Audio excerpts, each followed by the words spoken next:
Records.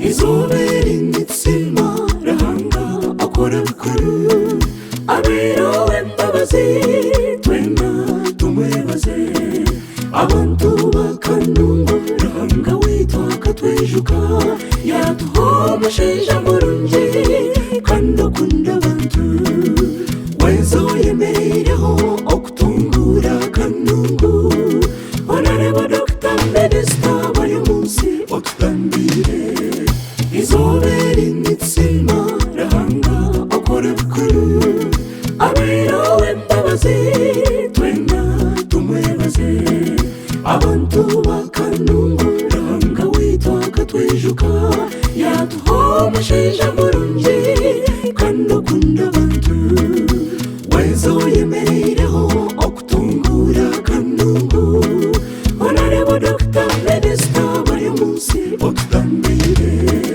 Honorable Dr. Minister Peace Kwete chitoma for life Yewa kanungu toksi Honorable Dr. Minister Peace Kwete chitoma for life Yewa kanungu toksi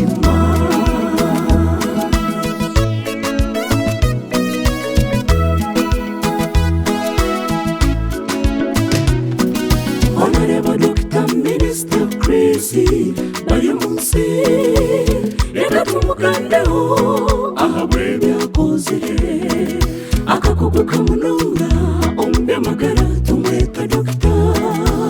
akunda kuyamba tashorora tinarahanga ateiro muhumbi bushatu omukushakara maramizo miliyoni zibibiri cyenda abana batungire basere miliyoni zirengire na bibiri atera kumbe kamwe omuribafu ekikire ibura ry'imirimo omuri Uganda akozere kompiyutazi ezikwigana tano Honorable Dr. Minister Peace kwegere kitoma for life yewe Honorable Dr. Minister Peace Kwete chitoma for life Yewe kanungu toksima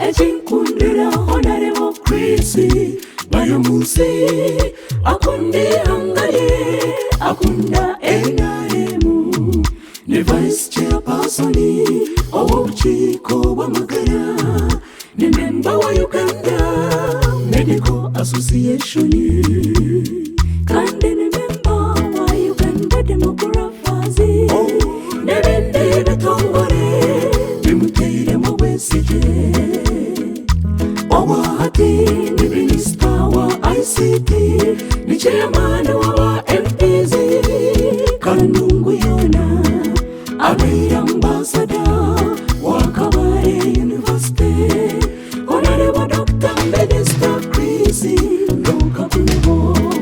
Honorable Dr. Minister Peace Kwete chitoma for life yewe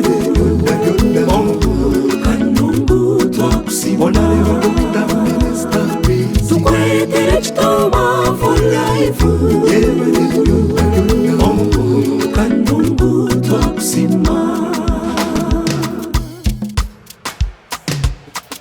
Abantu bakanungu munteje matumure omuntu murungi nkugu nicyenda tumusime tashorora munganda akunda kuyamba ebyakozere byona nimukimanya nibyegambira itwe Zayoni nitubashaba tumutume tumuhagire agaricho mw'ishengero eshakwera hice tora naje tora na honorable Dr. Kwisi Baryomunsi akaruru kawe nako mugasho munywani wanje abantu bakanu tukamuhe atujwekere honorable Dr. Minister Kwisi Kwekere chitoma for life yewe ryonda kanungu toksi honorable Dr. Minister Kwisi Kwekere chitoma